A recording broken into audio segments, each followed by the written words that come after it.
गुरु प्यारी साध संगत जी, प्रेम से कहना धन निरंकार जी।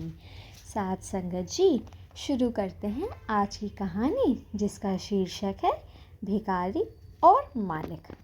चलिए सुनते हैं।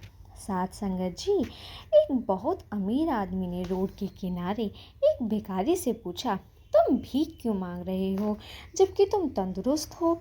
भिखारी ने जवाब दिया, मेरे पास महीने से कोई काम नहीं है। अगर आप मुझे कोई नौकरी दे तो मैं अभी से भीख मांगना छोड़ दूं।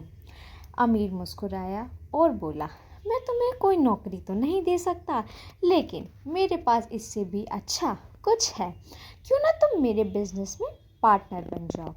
भिखारी को उसके कहे पर यकीन नहीं हुआ और बोला, ये आप क्या कह रहे हैं, क्या ऐसा मुमकिन है। अमीर बोला, हाँ, मेरे पास एक चावल का प्लांट है।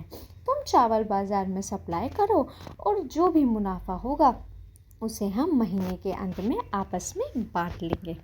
भिखारी की आंखों से खुशी के आंसू निकल पड़े और वह बोला, आप मेरे लिए जन्नत का फरिश्ता बनकर आए हैं।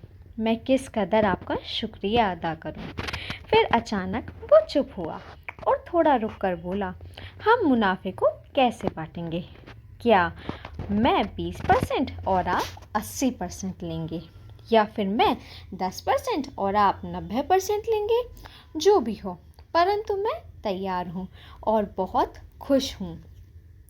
अमीर आदमी ने बड़े प्यार से उसके सर पर हाथ रखा और बोला, मुझे मुनाफे का केवल 10% चाहिए, बाकी 90% तुम्हारा होगा ताकि तुम तरक्की कर सको।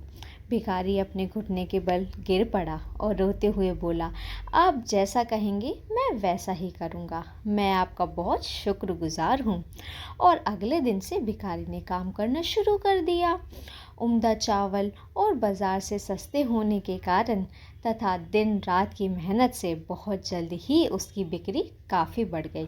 दिन प्रतिदिन तरक्की होने लगी और फिर वो दिन भी आया जब मुनाफा बांटना था और वो 10% भी अब उसे बहुत ज़्यादा लग रहा था। उतना उस भिखारी ने कभी सोचा भी नहीं था। अचानक एक शैतानी ख्याल उसके दिमाग में आया कि दिन रात मेहनत मैंने की है और उस अमीर आदमी ने तो कोई काम भी नहीं किया सिवाय मुझे अवसर देने के। मैं उसे ये 10% भी क्यों दूं। वो इसका हकदार बिल्कुल भी नहीं है।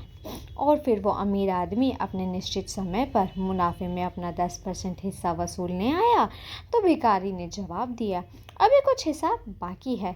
मुझे यहाँ नुकसान हुआ है, लोगों से कर्ज की अदायगी भी बाकी है। ऐसे बहाने बनाकर उस अमीर आदमी को हिस्सा देने की टालने लगा। अमीर आदमी ने कहा, मुझे पता है तुम्हें कितना मुनाफा हुआ है, फिर भी तुम मुझे मेरा हिस्सा देने में टाल मटोल क्यों कर रहे हो। उस भिखारी ने तुरंत जवाब दिया, तुम इस मुनाफे के हकदार नहीं हो क्योंकि सारी मेहनत मैंने की है।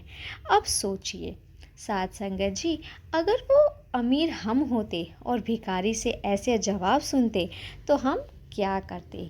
ठीक इसी तरह भगवान ने हमें ज़िंदगी दी, हाथ पैर आँख कान दिमाग आदि अंग दिए, समझ बूझ दी, बोलने को ज़ुबान दी, जज्बात दिए।